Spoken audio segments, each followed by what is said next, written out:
Damn. But yeah, Andrade. Andrade. Andrade is officially released as of last night. Yup. It was first reported that he had a 90-day the 90-day complete clause, which he couldn't wrestle till like June. Mm-hmm. But apparently Dave Meltzer came out and said he doesn't have the 90-day in his clause. So Interesting. he can start wrestling immediately. Wow. Yeah. New Japan, please. Now he also did thank Triple H, Regal, and Paul Heyman in his tweet. Did he? Okay. Yeah, he came out with a tweet that thanked Triple H, Heyman, and Regal for all that they did for him while he was there. So, well, and then when he made that tweet, Thea, formerly known as Zelina, commented like, Andrade was one of the best people she ever worked with, and it's tranquilo forever. So maybe they both might reunite. Who knows? That's the first thing that popped in my head. Yeah. When they announced it, because I was thinking, okay, well, they're both released now, and Zelina Thea hasn't really gone anywhere yet, and I know AEW had some interest in her. Now, this situation isn't the same as it would be for Cesaro, because Cesaro, I said, be better off in New Japan. That's just how it works for him. Now, Andrade, he pretty much has his pick of the litter because he can fit almost anywhere. And I think it would be best for them to just continue to pair up, kind of how Enzo and Kaz did, or is doing rather, because it's still good. And I think the overall reception that they both get would be genuinely positive.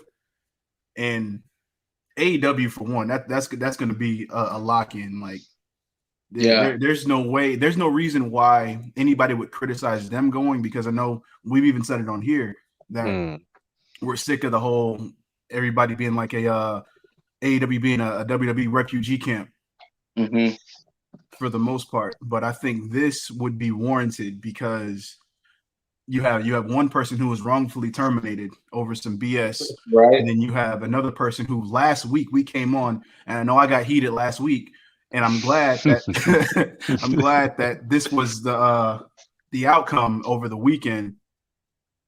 So put a championship on this man immediately. Also, he can use Andrade, but he can't use Cien Almas. True, I did read that as well. Yeah, which I'm fine with. Same. Yeah. You know what? Now that I think about it too, it would benefit him for New Japan also, because reasons. Well, I think the other side story that has kind of spun and splintered off of this is the whole Charlotte situation.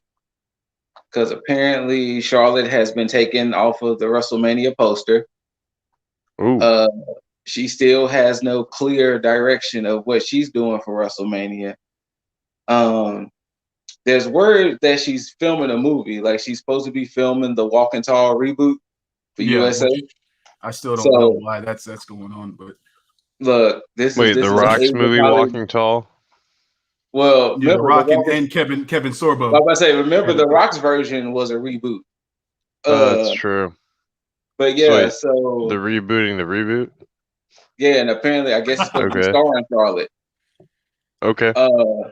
But Dave Meltzer thinks that it's something more sinister to that, because they wouldn't be so quiet with Charlotte if filming a movie is the reason why she's out. So they're thinking that maybe, he was hinting that maybe this whole Andrade situation has a little bit more blowback or something. We don't know. But it's interesting to see what happens with Miss Charlotte Flair in these upcoming weeks. I mean, I don't see why it would need to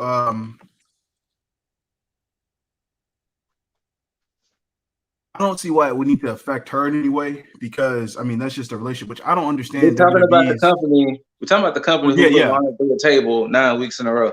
True, and that's kind of where I was going with that, just for the fact that I like morality issues with it. I mean, it's like, come on, it's like I mean, yeah, they're together, but that has nothing to do with the other. If you have one person who's working for the company and they're actually doing what they're supposed to be doing, there's no reason to punish them because of somebody else who happens to be in. Well, they benched Andrade for 6 months because of Zelina Vega trying to unionize.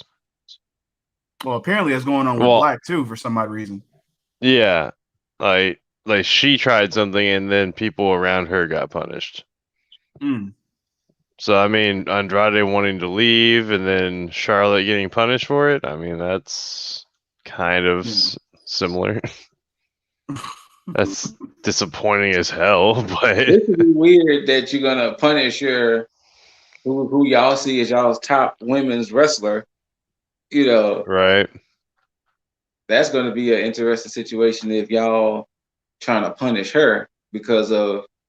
I mean, and you know, like my brother and I was talking about it last night. I think one of the biggest issue is WWE tries to sign all these people, hoard all these people, and they have wasted careers. I mean, you got to think. Look at all the talent that WWE recently released and let go last year. Everybody's in their 30s. True. I mean, granted, yes, you can still get a lot of mileage in today's wrestling because you don't have to wrestle such a high impact style. You don't have to do all these crazy matches. And I mean, now there's no touring, but still, you're in your 30s now. Like, you could have had bangers of matches 4 or 5 years ago, but you know, they dangled the promise of more money, security, and this, that, other in your face. And it's like, but I haven't wrestled in like 2 years, Bo Dallas. You know, like prime example. So I don't know. It's a very unique situation. Personally, I'm happy for him. Yeah. He got out of there. He's, you know, he's still able to go. So good luck to Andrade or La Sombra, whatever he decides to go by now. Good luck to him. It doesn't matter. He's free. Thank you, he's WWE, free. and that's the only thank you I'm gonna give you. Well, actually, no, it's probably no. It's gonna be one of the two thank yous I'm gonna give you in this same segment. One, for coming to your senses and letting them go, and then two, for taking Charlotte potentially off of WrestleMania. Now, damn. No, I mean, and I know it sounds bad, but sounds a little. This is one of the things where it's like it's hard to feel sorry for Charlotte in that sense, because it's something that everybody's talked about across the board about her just getting so many fucking pushes. I mean, at least have her come back and then work her way up rather than come back and then just slot her right into a title opportunity. But this opens the door for Rhea, because I think she comes. That was another rumor. That's another rumor that with 3 weeks away, it could potentially put Rhea and Charlotte's spot in. We might get Rhea Asuka at WrestleMania. And then you put the belt on Rhea, and then you allow her to rule the roost for a little bit, and just have her go with a long run, because Asuka needs to just be taken off TV for a little bit. Period. And you know, I was seeing about how some people are kind of equating New Day to Charlotte and this, that, and the other. And I think what people tend to forget, New Day, not saying Charlotte didn't put in the time, New Day put in the time to be where they're at. Yeah. New Day had to come from being booed and not cheered at all to being where they're at. New Day has revolutionized the way people see almost black people almost in a sense in wrestling. Mm-hmm. Like they can see black people in wrestling as nerds and geeks, and that they can still be intimidating in the ring. You know, and furthermore, New Day being 11-time champions goes to show you that WWE don't care about tag divisions. There has been many women who could have been in the Charlotte spotlight, who could have even been in the Becky and Sasha spotlight. That's the reason why the 4 horsewomen have so many title reigns, is because they don't value the other women's talent. Yeah. You know, I highly doubt we're going to ever see a Dana Brooke, a Mandy Rose ever be champions. I mean, we don't need to see Dana Brooke as champion. I mean, we don't, but I'm just saying. Yeah. It's still, you know, it could have happened. It could have been just a 2-week, 1-month reign. Hell, Carmella has even had 2 reigns as champion. Yeah, I can see Mandy eventually getting it. That's about it, though. Yeah, that's why I didn't say her. You know, if you look at all the women who has been there or come and go, you know, in Charlotte's case, Charlotte. I know. dude, if you don't relax. Charlotte, like she disappeared, came back, boom. She came into a tag team title shot. Yeah. You know, so I don't get so upset with New Day being 11-time champions. I also look at it as, well, you gotta look at WWE's tag division. Their tag division. They're on this whole start-stop thing where it's like you think they're going somewhere with it, and they just completely abolish the whole idea of what the fuck's going on. So I don't know, but now that we have Andrade going, can we get Chad Gable to be released as well on his own volition?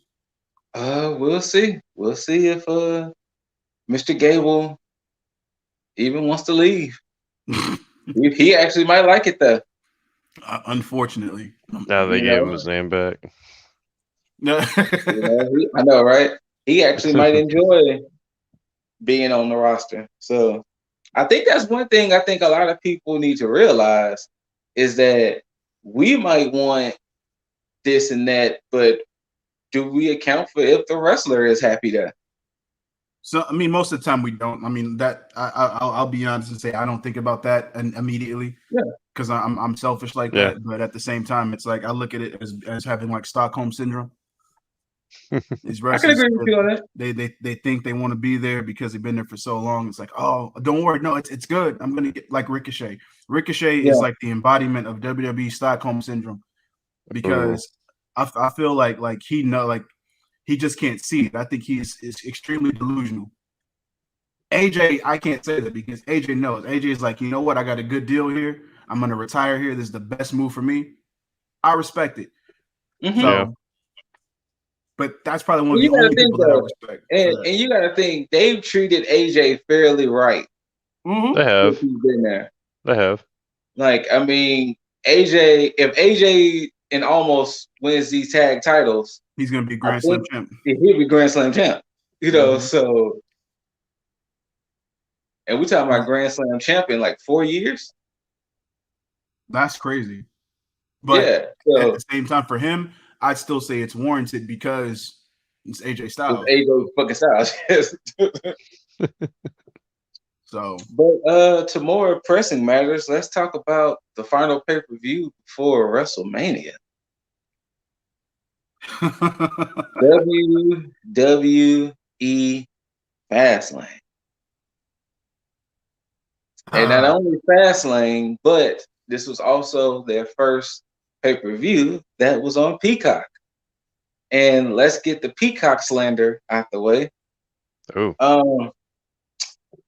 I don't know how I'm gonna like Peacock with WWE stuff. Cause if it's live, you can't rewind it. And there was some hiccups. But yeah. I just hope that things will be better come WrestleMania because I'm pretty sure a shitload of people will be on Peacock because that's going to be the only way you can watch WrestleMania is through them.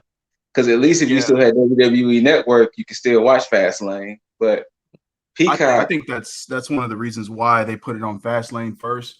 Is to test it just to kind of see and to see. What I think so too. And like how me and Mr. Diesel was talking in pre-production, that's probably been the most people have been on Peacock since Peacock has launched. Damn. It's sad but true.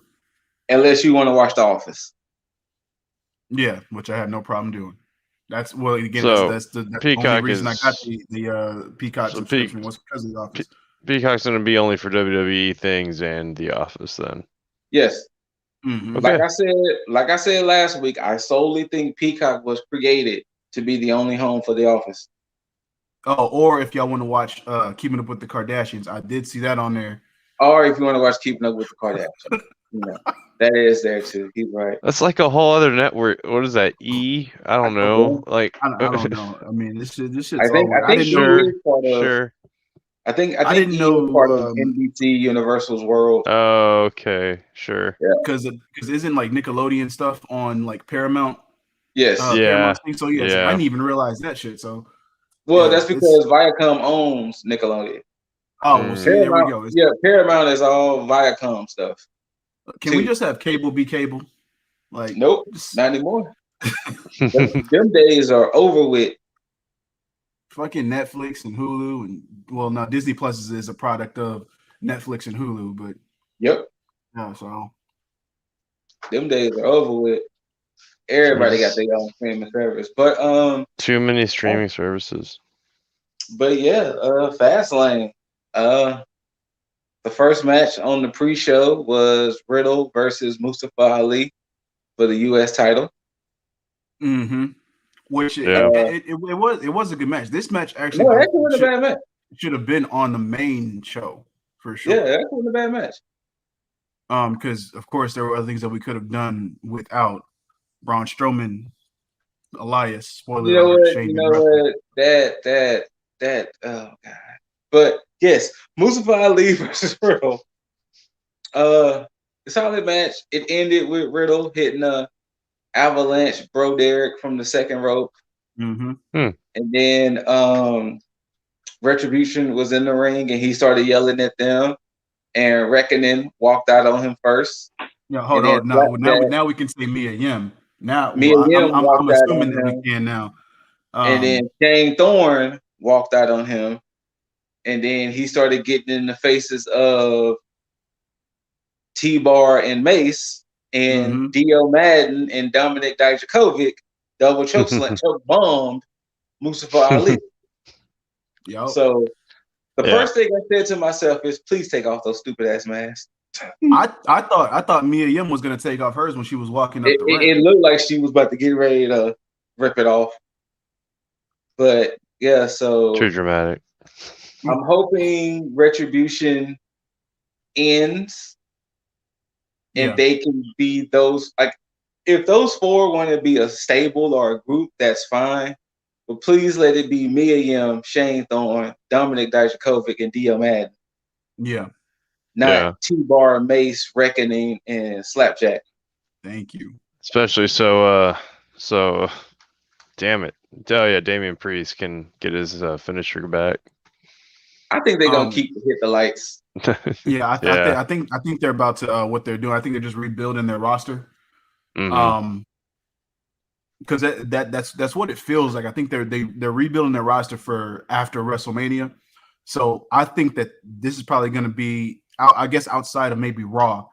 If that happens, I think this may be the last time you see them on TV until after WrestleMania. And they might get repackaged as themselves. Mm-hmm. Okay, I can see that. Because I mean, if you think about it, if let's just say hypothetically, if we're just fantasy booking here, if Rhea takes the title at WrestleMania, she's going to need challengers. And right now, I mean, what? Naomi and Lana are dead set on them tag titles.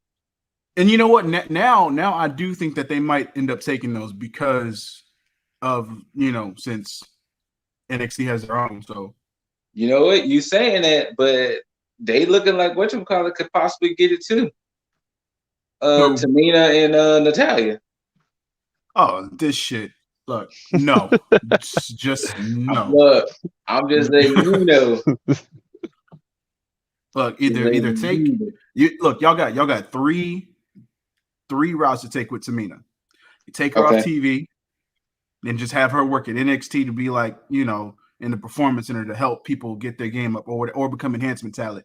2, you just have her be a heavy for somebody indefinitely. Or 3, you take her off TV, repackage her, and then just have her come back and just eliminate everything that's happened in the past. Because I look for the daughter of Jimmy Superfly Snuka. Mm-hmm. There is no reason that she should be treated like this, and I don't know if it's her fault or WWE's fault, but something is amiss because anytime I see her, I'm like, well, so my brother and I and the missus, we like to call her Mama Mina. I think what happened with Mama Mina, unfortunately, I think she suffered too many injuries. Okay. And I think, of course, you know how it is in WWE. If you wasn't already a big player and you keep getting injured, you're not going to really recover from that. Yeah. I mean, luckily, people like Samoa Joe got lucky. At least they was like, well, hey, we'll just throw you on commentary, Joe. We're not going to risk. That was one of my other questions about that, which was, of course, same thing with Corey Graves. Corey Graves, we'll just throw you on commentary. Yeah. Well, I know with him, his injury is different though because he pretty much is done. But yeah, he's pretty much done. Yeah, they were saying that Samoa Joe is, I think, either cleared to come back. So that's why I was thinking, like, well, I don't know what they're going to slot him at because I know his position is the same, but not the same because he's had injuries back to back, but he's still raring to go. And I think for him, he has a better chance of actually at least having 1 or 2 runs with some title at some point, as long, Lord willing, he stays healthy. Yeah. So. But so that was the pre-show in a nutshell. And then we opened up with the women's tag match, right? Was that the? Yes, that was the opening match. Yeah, the women's tag match, which was Bianca and Sasha challenging Shayna Baszler and Nia Jax with Reginald, the Soolier, as Greg likes to call him. The Sommelier, yeah. I didn't like the fact that they had to make it clear that Banks was going to end up being the heel in this fight. Yeah, I was. And the only reason why I say that because you had Kyle O'Reilly and you had Finn. Neither was really good or bad.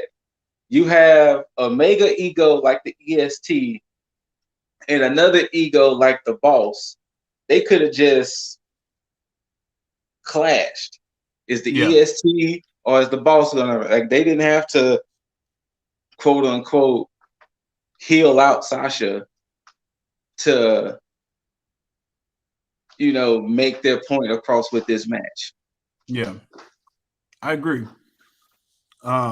This match needs to happen, and I stand firm on that because last week I talked about them overdoing this whole champions and challenger competing for the tag champs or the tag titles, and it doesn't further the story, doesn't help anything. They should have just let them have like one-on-one match, or rather have Bianca have a one-on-one match or something to further on the feud or whatever, just something to where you just focus on these two.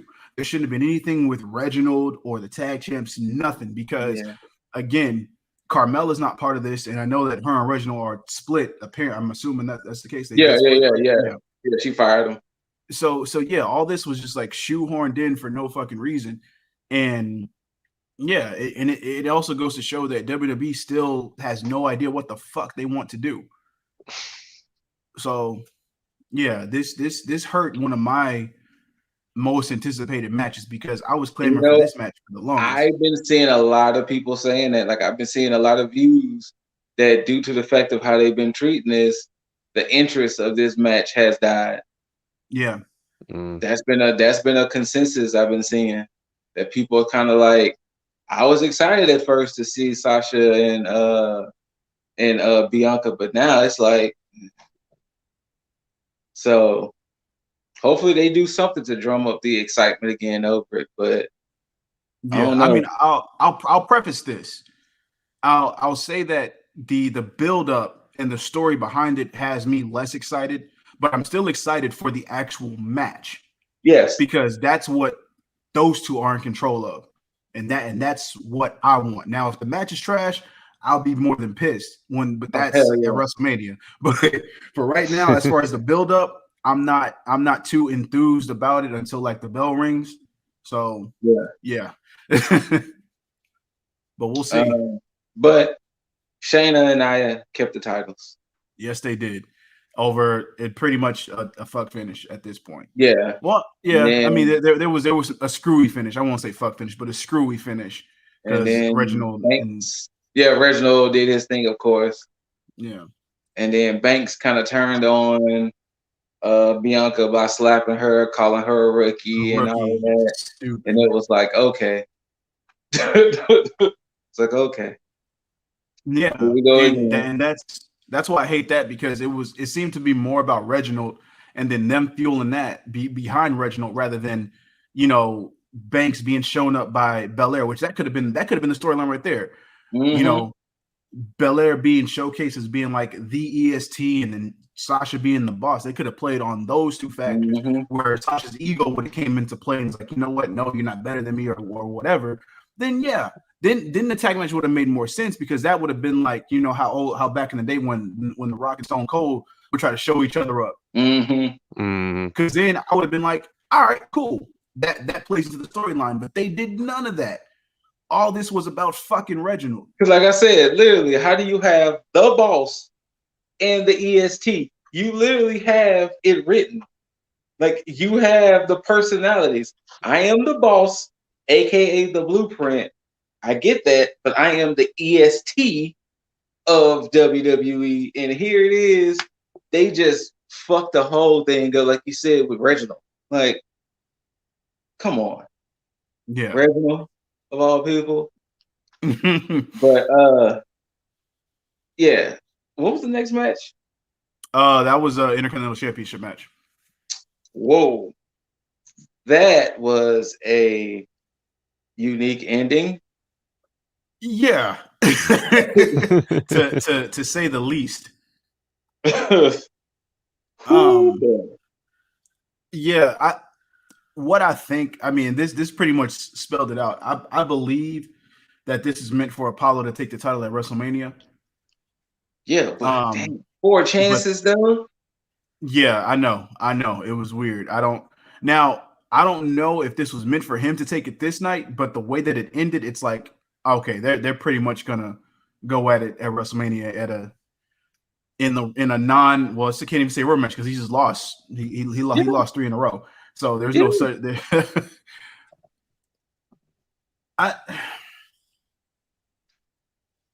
Look. First off, WWE. Now this is your formula. Anytime that you have heel or face turn, 9 times out of 10, that person that did the turn or the change in their character usually goes over in the match that it's building to. You fucked up. Yeah. Just plain and simple. Now, of course, I want Big E to be champ because Big E's doing his thing. All power to him. But if you're going to put this whole deal behind Apollo and give him this whole just storyline and everything with him embracing his heritage and everything, you don't have a choice but to go with that. Like, that's your way to go. Put the title on the hill, either have Big E chase or have Big E go and further on his career trying to go after the top belt. But at this point, you fucked up. because royally. go ahead. I said, I know. I was just saying royally, like you said, they fucked up royally. Yeah, and so now, if you take it to WrestleMania, you got to make sure that not only that the buildup is perfect on this, but the match is going to be on point. Like you can't have a regular match. This needs to be an ending to a blood feud. You need to have an unsanctioned match. But I think the issue is, like, even if they go that route, the problem is, most likely Cruz is going to win. Yes, he has to. He has to. You had 4 fucking tries, and that's where the problem lies. Which is why he has to win on the 4th try. Like 4 fucking tries.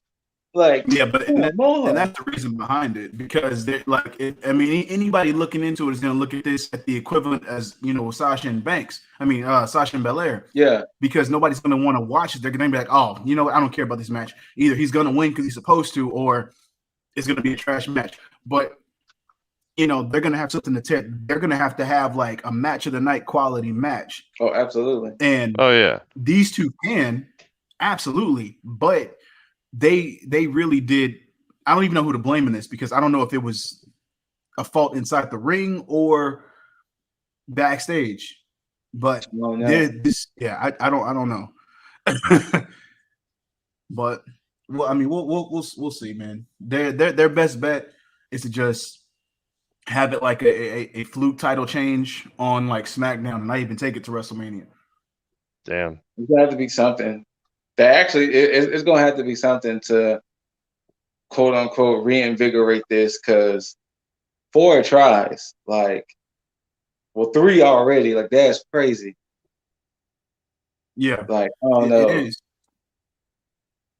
And but hey, shout out to Biggs for keeping your title, awkward as it was. Apollo, good character work. I mean, so they actually addressed the accent change, which I appreciate. I had no issue with it. Yeah, neither do I. I know many people was killing him on the internet about it. No, they shouldn't, because it's like, you know what? It's like if I'm embracing my roots, and I'm going to communicate like that as well. So it's like, I got no problem with it, because it's not you treating everybody like they're stupid, like saying, okay, let's say Kofi. No, nothing against Kofi, but treating it as if it didn't exist after a while. It's like, if he goes back to his American accent. Oh, speaking of Kofi, last week's New Day podcast, Kofi did a little character work where he went back to the Jamaican accent. And he was like, the plans for that at one point was that he was supposed to become Big Money Kofi. What? How was that supposed to work? He was supposed to be like a Big Money Kofi, to where he would want all the money. And the thing was, it sounded so much like what Matt Hardy is doing now, almost. I'm glad they didn't go that route. I'm glad that did. Like I said, I think we all share that sentiment. It was great. It was great hearing the promo, because, like I said, he resurrected the Jamaican accent. It was great to hear the promo and the resurrection of it. But yeah, Big Money Kofi, I'm glad it didn't work out. I like this Kofi better. Yeah. But what was the next match after Ian Cruz? A match that did not matter. It was Strowman and Elias. Okay, so what was after that? That was actually Rollins and Nakamura. This was a pretty solid match. It was a solid match. Yeah, I liked it. One thing I will say, because of course, I like the Chaos Theory German suplex from Gable, but I like Nakamura's sliding German suplex. That sliding German is beautiful.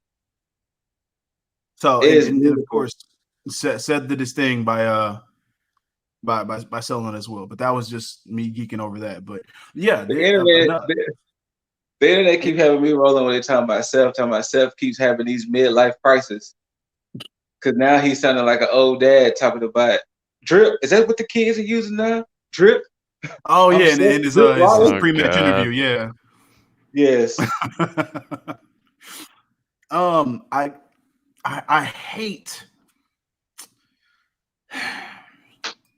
I hate that. I mean, of course, I love the match, but I hate that this match happened because it's almost like you knew Seth had to go over because especially if they're building him in Cesaro. Especially, I think that was like his first or second match back. So yeah, he definitely had to go over.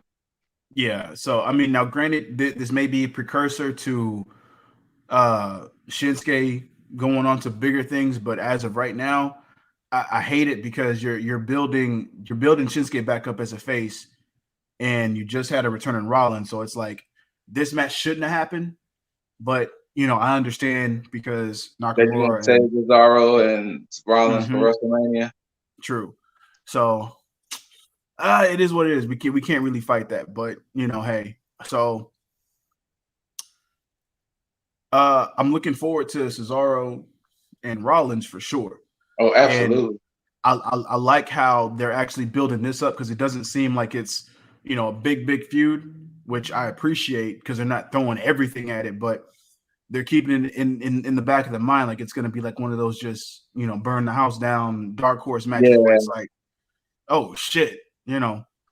But we're going to see. Rollins, I'm glad that I don't even know where you are right now with his gimmick because it doesn't seem like he's doing the whole Messiah gimmick, but he's still calling himself as the Messiah, and he's like embrace the vision. So what is he, the savior of SmackDown Live or something like that, right? Yeah, he's like the savior. So I guess he's not the Messiah of Monday nights. He's the savior of Friday night. Which I mean, I guess I'm okay with that. I mean, I'm glad that his theme music is back. Yeah. So, fuck. I don't know. Seth to me, Seth Rollins is in a weird place. Like, nothing bad against him. I just can't figure out like what's going on right now. You know maybe after WrestleMania. Honestly, we're so used to seeing Seth at the top, and he can't be at the top right now. Because he's on the same show with Roman. Yeah, it's true.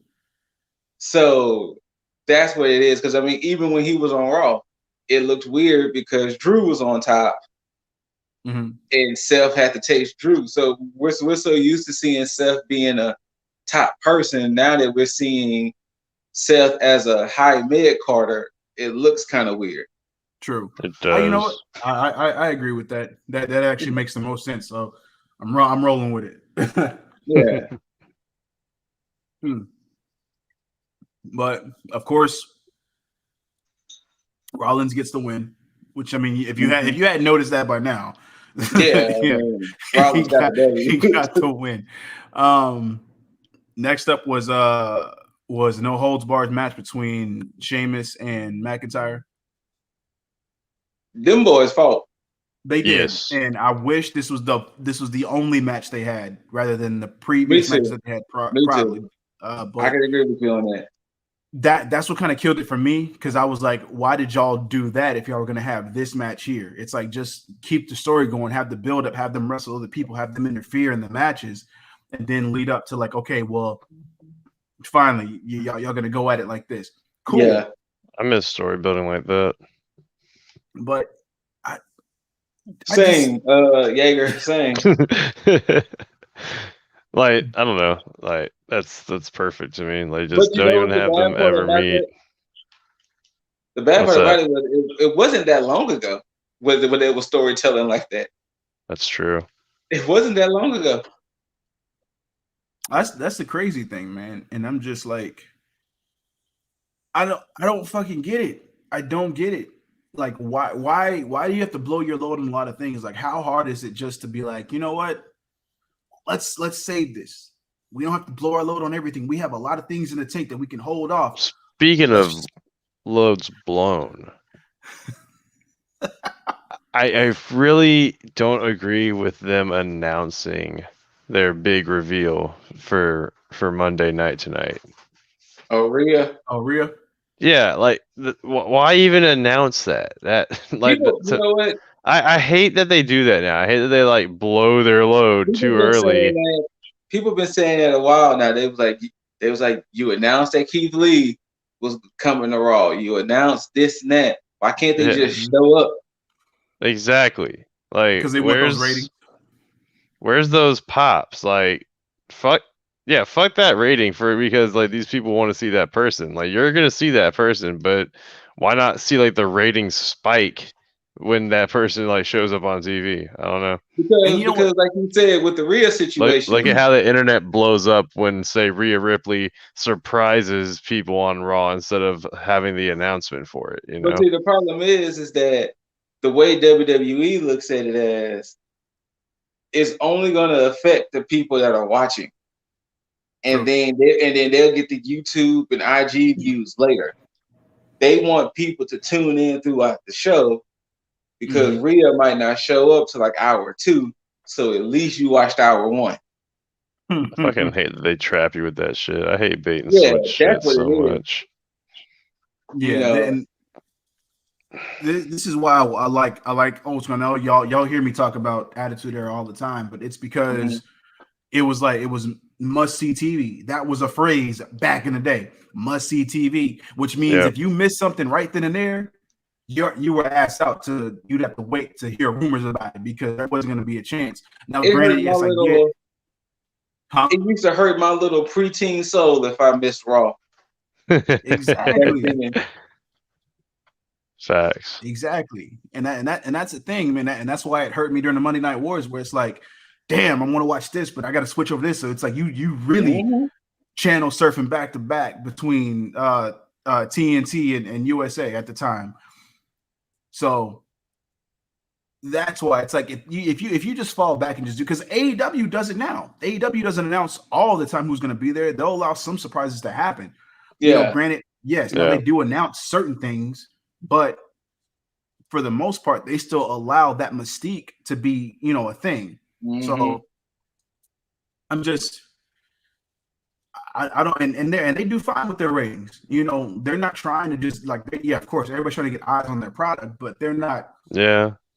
They're not solely focused on that. Like they're still their ratings are still over 1 million, like every week. Like they're still getting the mill. I'm pretty sure.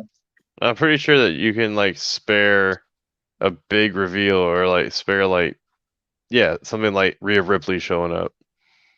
Yeah. And at that point, it'll be like, you know what? Well, fuck, I missed this. Well, damn, let me watch again because if they may have something else happen. So let me tune in. Right. Because, think about it like this. Everybody knows that the Monday after WrestleMania is always the show to watch. It's usually like the season premiere. Yeah, and people watch it religiously. So who's to say that you can't have all your shows be must-see like that?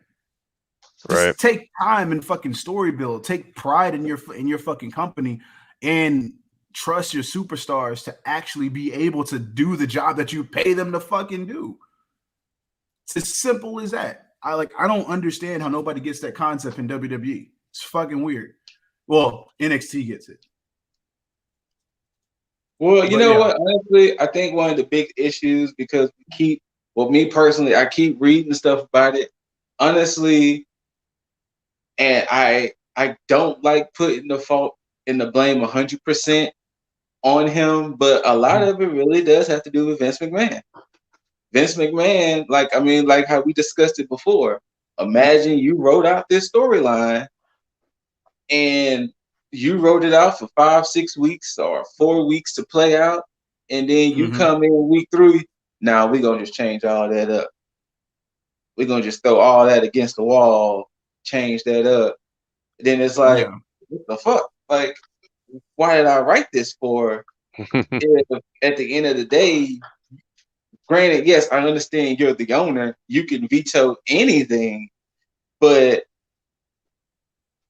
I wrote this to be a quote-unquote slow burn, or I wrote this to have a grand finale, but we have the grand finale on a SmackDown. True. Or on a Raw. That's not... could you imagine you sitting there... Well, no, that's Attitude Era days. Okay, imagine watching Raw, and then Drew McIntyre beats Brock Lesnar on Raw for the title. You'd be like, but WrestleMania is a month away. Why the fuck did y'all do that? Like Goldberg fulfilling his 2 matches that he has left. Oh, but at least Goldberg will win the belt on a pay-per-view, though. Truth. Like if Goldberg had showed up and just randomly won the title on a SmackDown, they'd be like, "Wait, why did Goldberg just beat whomever is champ? Like the fuck?" They're gonna make sure that pays off. But yeah, Drew and Sheamus had a brawl. Like you said, it does hinder it a little bit because we've seen them beat the shit out of each other. Like we just seen them beat the shit out of each other on Monday. Yeah, like, and I mean, we already knew who was gonna win this. I mean, and we knew who was gonna win. There was no surprise there, because that's the one thing that I do hate is how they try to build like the next match during one of the feuds that's going on, and it's like, wait, we got to have this in some type of finality from this feud going on before we go into this. Like I get, but see, that's the thing. If you weren't rushing to put a fucking card together, you could let things flow organically, and it'll just flow like it needs to right into WrestleMania. So this is why like I said months ago, that because I think the original plan was for Sheamus and Drew to fight at WrestleMania. I would have been fine with that. That would have been fine, yeah. Yeah, but then they threw in The Miz winning the belt. Then they threw in Lashley winning the belt from The Miz. And now Lashley is fighting Drew. It's like, what? Yeah. All they look, y'all should have watched this and y'all should have listened to me, WWE. You should have had Sheamus and Drew go at it at Elimination Chamber. Have them have a dog out fight, have Drew win, have Miz take the title off of Drew, still have fucking Lashley take it off of Miz. Then this match here at Fastlane would have made more sense. Yeah. Because at least, and y'all could have had a number one contenders match. Just something. But you know what? Yeah. I digress. It's not important. What happened has happened. Lashley's going to WrestleMania to go against Drew. And he's out opening up Raw right now. Not surprised. As you just said his name, he's opening up Raw. But yeah. Speak it into fruition. Another thing that's probably going to be anticipated on Raw is the aftermath of the next match that happened on Fastlane, which is baby, Bliss and Orton. Which, okay, so of course most of y'all know that I haven't really been watching Raw like that because I don't care, and this is one of the reasons why I don't. But when I this is the only reason I pay attention to Raw, man. Look, so like I was tuned into Raw when Fiend and Alexa Bliss got drafted to Raw, but then things started dying out, and I was like, I can't watch Raw anymore, and I stopped. And so then I finally kind of got caught up on the storyline of everything that was going on with Orton and Bliss and the Fiend and everything like that, and I just my interest just plummeted completely. And the only reason why my interest never plummeted from it because I knew at some point he was coming back. Oh yeah, true. And the moment that they announced that they was going to have a match at Fastlane, I was like, "This is the return." Yeah. Oh yeah, that because I didn't know this match was happening. Now when I seen Bliss come out after Randy, I was like, "Oh wait, what? Like they really letting this match happen?" But then I was like, "Okay, clearly." On Monday night, she challenged him to a match, and Randy accepted. Gotcha. And then, and it was funny because we was like 4 different times Orton was spitting up black stuff. You ain't think to go to a doctor and get that checked out, bro? you ain't think to get checked out? Why you spitting up black stuff? Now, my only issue with this is how are they going to explain him coughing up black? Like, I mean, yeah, like he was coughing up black bile 4 different times. Like, does that mean like because it just is weird. It's almost like, oh, it's an indicator that the Fiend is near. But there's been a lot of inconsistencies for me when I watch these recaps where it's like, okay, well, what is this stuff going to lead to when like the Fiend finally comes back? Like, is this just a Fiend messing with Orton to be like, okay, well, I'm going to make you spit this up to let you know that I'm near, or you've always been a part of me, you're part of the Wyatt family. Just I don't like the connection. Yeah, I'm missing that piece that's gonna like just put everything together. And now remember, they did bring that up at first. When they first started feuding, they did bring up the Wyatt family connection in their own special kind of cool way. True. But if they really want to spin it well, and this is me writing for WWE, you can say that all of that black shit Orton has been spitting out has been all of the evil, and that Bray Wyatt has been trying to purge the evil out of Orton. You know what? I like that. And that when he set him on fire, he fucked up. Because he was just trying to help. But now I'm gonna make sure you're gonna let me in. You know. I do like that. See, right there, that small little description. I'll watch your program, Scoot. Yeah, right. Yeah, this match wasn't much of anything, and this is one of the issues that I do have too, was that I mean, granted, yes, WWE's taking advantage of the fact they don't have fans in attendance, but I think they may be taking it too far, because the way I look at it is like, okay, if you have cinematic matches, cool. You have certain things happen, cool, to further the story. But when you have actual matches going on and you have this stuff happening, you can't say it. How would you? Yeah, how would you say? How would you do that in a live arena with people? You wouldn't be able to pull that off. So it's like, why would you then do this shit now if you can't do it in a live arena? Like, and again, I don't want to compare AEW to this, but even AEW does some weird shit here and there. But they do it like if we take Broken Matt Hardy when he first arrived, him teleporting, exactly, like taking advantage of that for that moment, that made sense. But when they had a match, he didn't do all that shit. He just had a fucking match. Well, so it's kind of like what Jaeger saw a few weeks back when Bliss was clearly having outfit changes. It's like there's no way you'd be able to do full-fledged outfit gimmick changes. Well, I mean, you're not going to be able to pull off fireballs to the face like what they were even doing. Like they had to do camera cuts just for that too.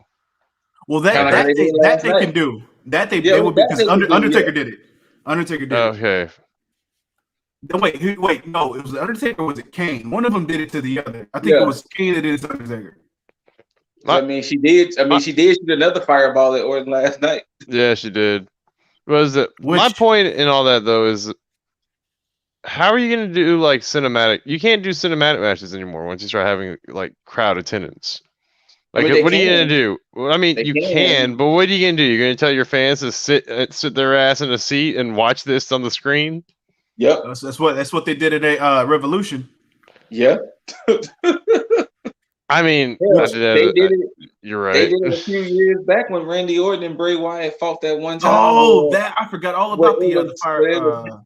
Where it was half cinematic and half for real. Yeah. So that shit was weird too. Yeah.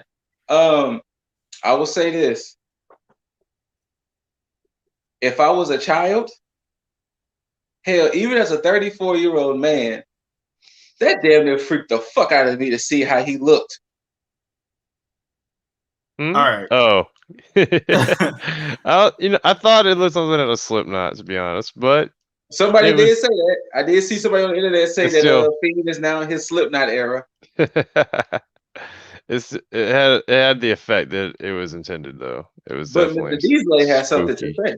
Yeah, I do. I hated it. Ouch. I hated it. I hated it. Look, and I know that it may seem unpopular to say, but I hated it. But that was only because of me.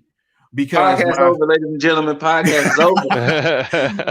because when I saw it, and for those, and look, I'm telling my age, of course, but for those of you who are of my age, who have been a kid, who have seen things long time ago, don't you dare say it. Don't you dare say it.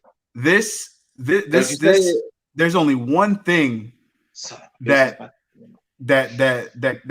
came to mind. Don't you put it on the screen. Don't you put that evil in the world, Ricky Bobby. There's only one thing that I saw when I watched this. Don't you do this, Ricky Bobby? Don't you put that? That was a toxic Avenger. God damn it! That's the only thing I saw when I saw it. I was like, "What the fuck?"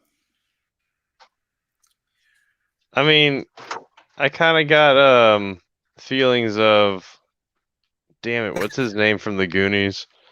Oh yeah, but I wasn't even thinking that. The only reason when I see it because, and I see what you're talking about, Jaeger, but like I could not get the toxic Avenger out of my head, bro. Like that's the first thing that I saw, and I could not let it go. After that, I was like, "This is fucking stupid." You know they about to reboot Toxic Avenger. You see, but if you're gonna get mad at that face, and you can't get mad at the fact that he did a Bray Wyatt face Lantern. Oh no, I'm not mad at that. Like when he debuted as the Fiend, like he had a Bray Wyatt face Lantern. Oh, I love all of that. That's perfect for me. It's just this. Like I get it. It's probably like the whole him burning thing, but it's like he came back from hell. I couldn't suspend my disbelief. Like I could not like at all because it's like, yo, like honestly, if this was in a live crowd, would they have really popped for this? Yes. I don't know. I think so, man. I think so. Now, in my personal opinion, yes, the look kind of freaked me out a bit. Mm-hmm. I wish he would have been reborn as the Fiend 2.0 rather than I'm crispy. Yeah, that was one of my things too. Yeah, I was kind of more hoping of a Fiend 2.0 rather than crispy. Because it's like he can't continue as Crispy Fiend, which that's his new nickname from here on out.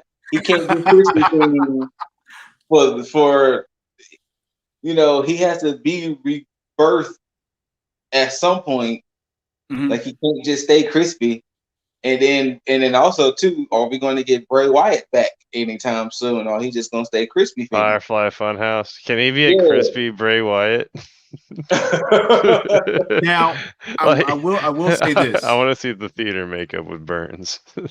if this whole thing was just like, hey, this is my look for me coming back, and they just change it and revamp it, cool.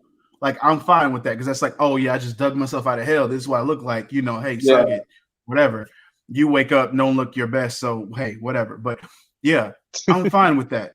But if this is him moving forward, then I may have some reservations with this whole thing. Same. Like, I will too. Y'all may have me come on here, and I may not be talking too kindly about one of my favorite superstars.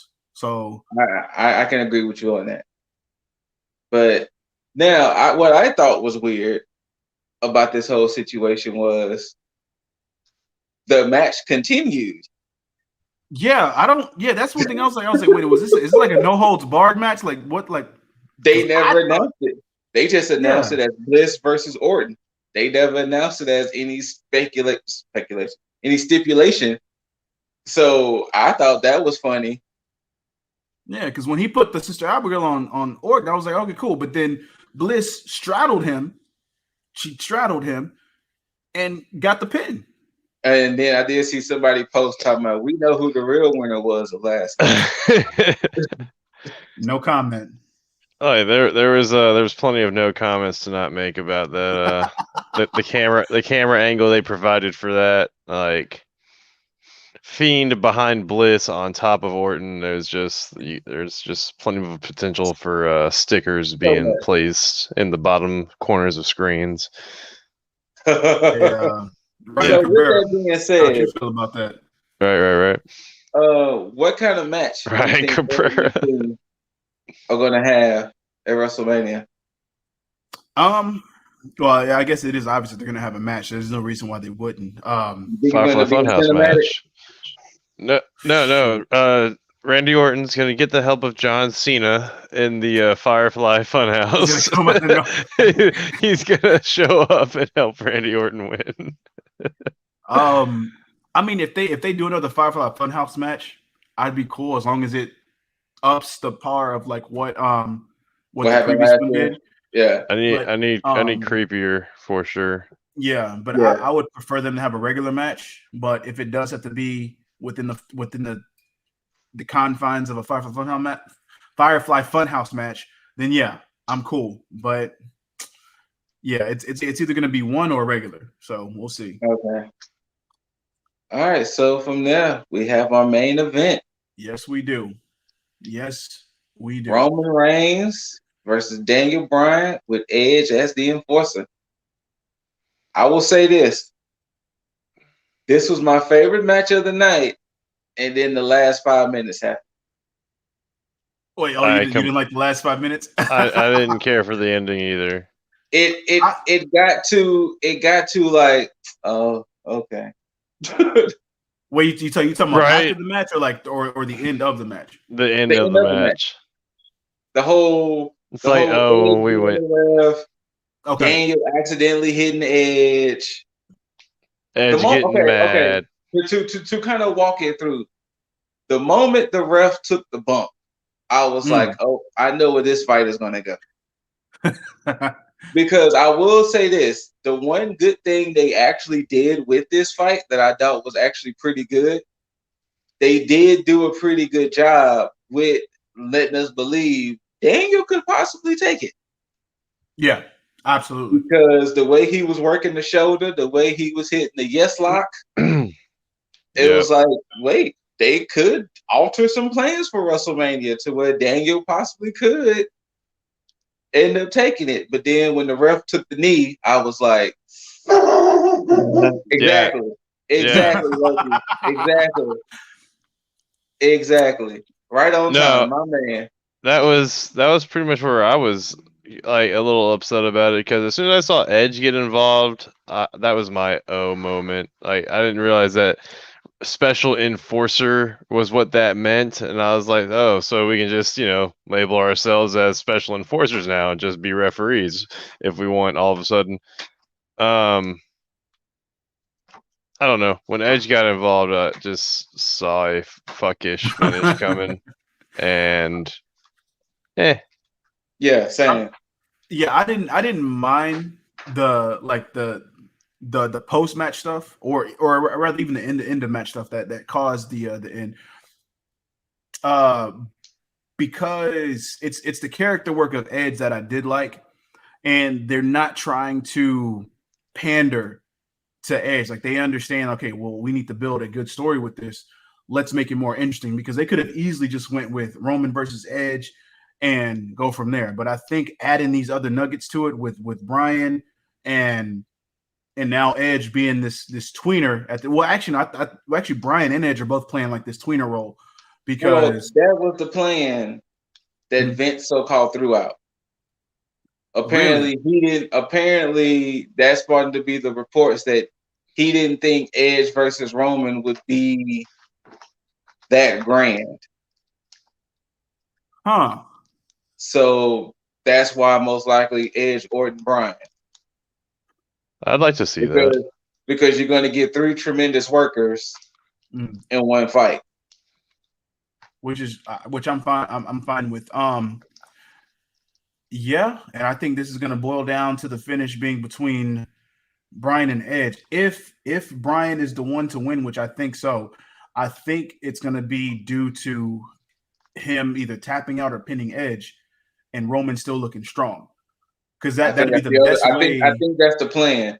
I think they didn't like. I think Vince probably didn't like the idea of Edge just straight beating Roman, since he's been so strong. Because he hasn't. Apparently, Roman hasn't lost a one-on-one match since December, since TLC of 2019, when he lost to Corbin. Gotcha. Damn. So, if Edge wins, most likely he beats Bryan, or if Bryan wins, most likely he beats Edge. Makes sense.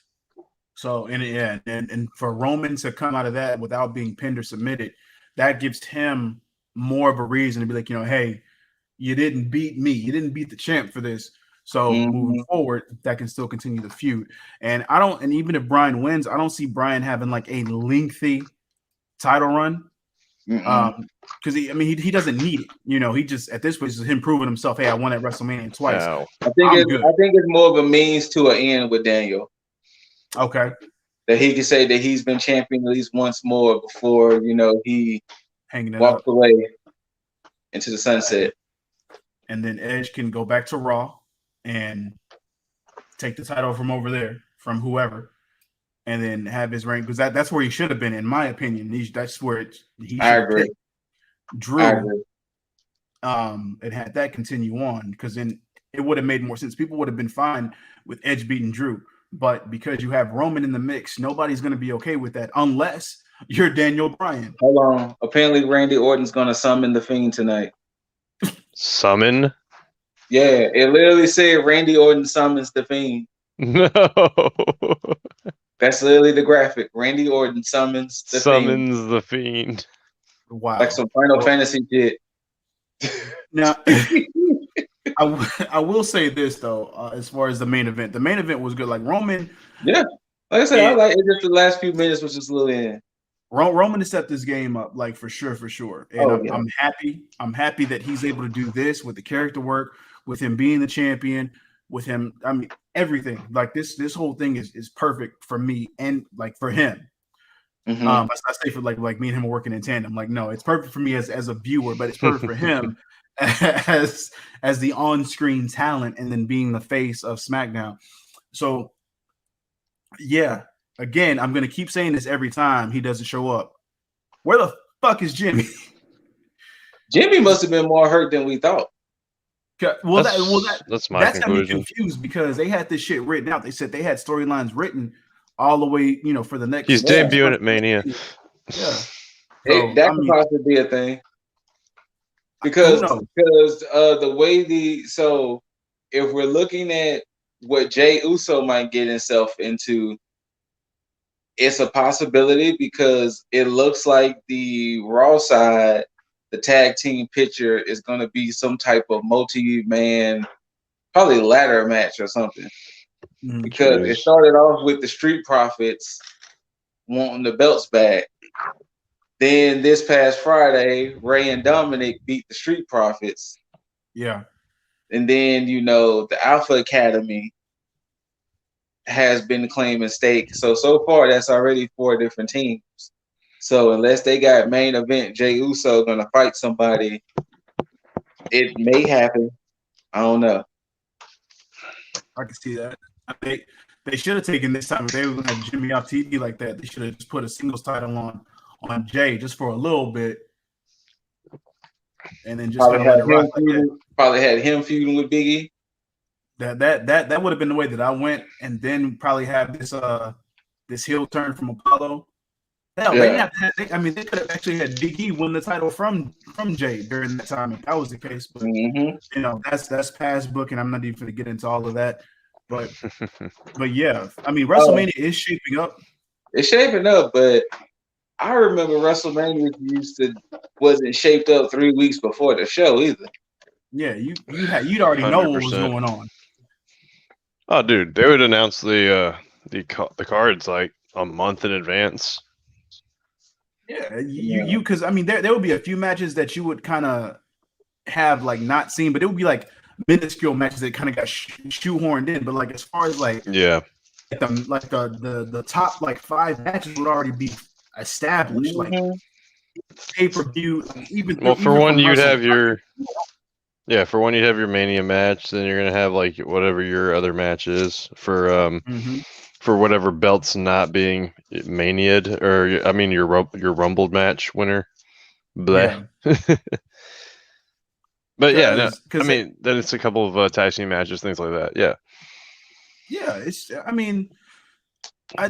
because it's only because like storylines will be like formulating throughout like the past like maybe like 4 months. Like if you think about what WrestleMania 25, where you had the stuff with Shawn Michaels and Undertaker were feuding from like previous pay-per-views. Even before that, you had the situation with Orton and Triple H with the whole McMahon family and Triple H and all this other stuff. I forgot who else is on that card. There was some, but either way, my point is that you would still have stuff built up from that point on, and that would factor in like, okay, they built this stuff up. This is where the blow off is going to be in WrestleMania. Like, yeah, where's that build up? You have a team of writers, and you tell me you still can't pull that shit off? I guess not. I guess not. Like it started. It's weird because it makes it even more weirder in this case because then it's the 2 night because it's the 2 night thing. So let's talk about confirmed. So we got Bianca and Sasha, Roman and Edge with possibly Daniel, Lashley and Drew. So there's only 3 matches that are confirmed. Yeah. The possibility we're getting Asuka in some match, the women's champs in some match. And Asuka, right? Maybe. Big E and Apollo, maybe. Riddle and somebody. Wait, I'm sorry. We got 4 confirmed because we got the New Day versus AJ and Omos. Are the women's tags official? Who? Are the women's tag team titles official? No. Like I said, so it's a possibility. Then most likely they're going to do Sami Zayn and Kevin Owens. Who else? Probably the Damian Priest, Bad Bunny, Miz, and Morrison situation. Facepalm. How is the Boward Woward situation though? I actually haven't heard anything from Boward Woward. Non-existent. And then, Fiend and Orton most likely are going to happen at WrestleMania. Oh, that's definitely a Mania match. And then, also too, Shane and Braun are most likely going to happen at WrestleMania. Yeah, he's a big dummy. He's a big idiot. Now, to steer clear to something more interesting before we wrap this all up, WWE did announce that Io versus Raquel will headline night 1, and Finn and Cross will headline night 2. That makes sense to me. Yeah, that makes sense. So you got to get Peacock if you want to see night 2. Wait, of NXT? Yeah, night 1 we're gonna be on USA. Night 2 is gonna be on Peacock. Interesting. Shout out to NXT for keeping their takeover on. Shout out to NXT for television. Having a planned takeover. That too. All the shouts.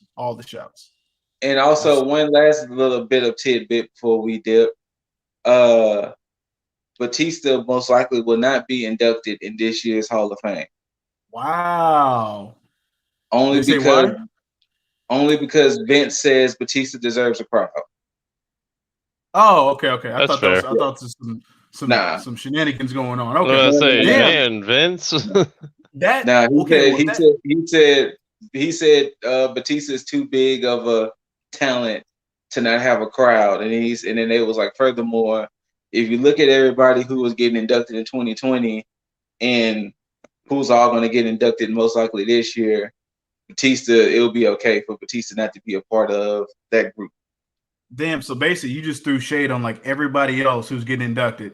It's like, oh, Batista deserves a crowd. Oh no, y'all are good. Y'all are fine. We'll I mean, y'all are still great, Molly Holly, but Molly Holly, Eric Bischoff, JBL, like, yo, fuck that.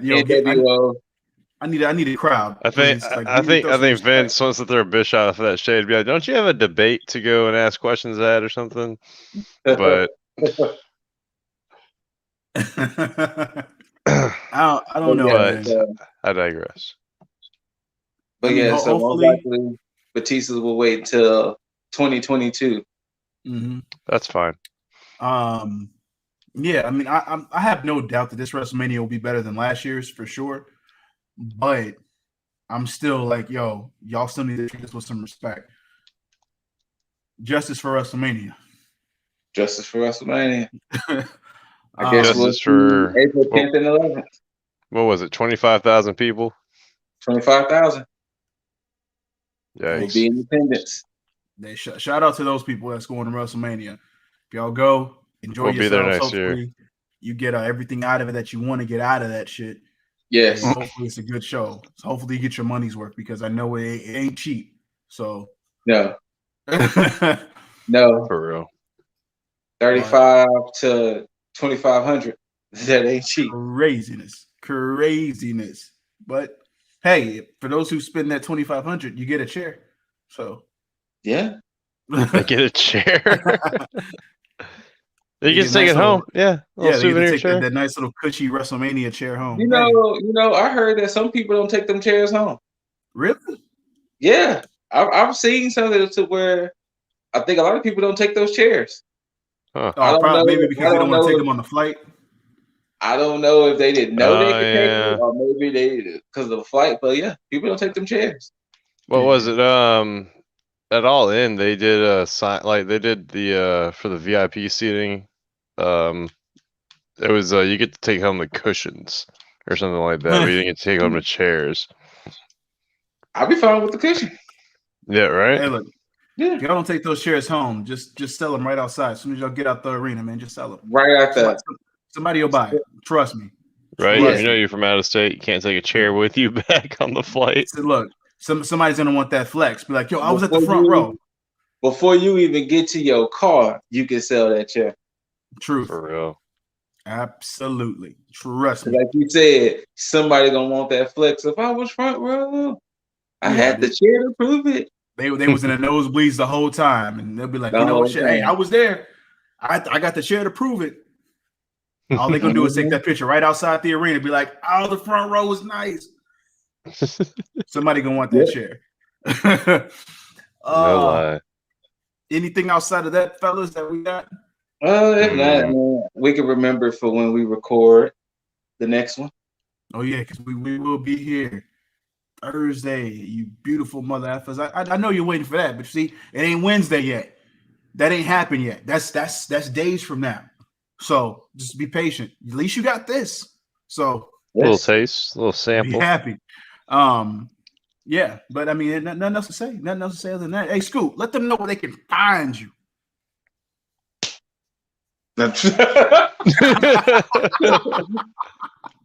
Instagram, Twitch. I'm gonna get back streaming solo at some point, but Instagram, Twitch, Facebook, the ScooterRay, all of that good stuff. Of course, it's about the ninjas. Less than stealthy ninjas, all one big word. We're on YouTube, Instagram, Twitch, Twitter, and as of yesterday, we've even made a TikTok. So some of our clips are on TikTok. We're there, baby. You know, the ninjas trying to take over. Moving for the on 21. up. We're moving on up. We're trying to take over for the 21. For the 21 and the 2022. Jaeger, let them know where they can find you. Don't do it. Don't find me. Just leave me alone. Nah. If you really want to get at me though, it's Jaeger Bombastic for the gaming's PlayStation, Xbox. Him's out winning down there in the crawl. It's coming over. It's coming around. It'll get there. You'll see it when you want it. Anyways. Bam. There we go. Thank you. It's going. And Bam. Of course, you can find this guy, Mr. Lip Diesley, on all your normal social media platforms: Instagram, Twitter, Twitch, TikTok, blah blah blah blah blah blah, YouTube, all that good shit. I heard him say. See that blah blah blah is really on good your at. normal social media platform. he don't be telling y'all about the other. He's talking about the tenders. He's talking about the bumbles. He's talking about that farmers only. Only plenty of social media you can find me. I'm telling you. He said on the personals. He said on the personals he's Lip Dizzle 69. Anyways. Hey, it's Lip Dizzle, but it's Lip Diesley if you're nasty. No, never that. We on a positive note. Nice segue. You can find all that positivity goodness each and every day, except for the weekends. But I mean, you can listen to it on the weekend if you want to. Lifestyle One Up on all your platform, all your podcast platforms, and all that good shit. Of course, Instagram, Twitter, TikTok, all that good stuff. Now, for those of you who are still listening in and watching us on this YouTube shit, make sure subscribe on that shit. Share this shit. Hit that notification bell so you can be notified whenever we pop up. Whether you loved it, hate it, don't forget to rate it. Comment down below. Whether it's good, bad, we don't care. Scoot wants all the motherfucking smoke. Trust me. He wants to see those comments. If you got something to say, he's going right back to you. I'm not lying.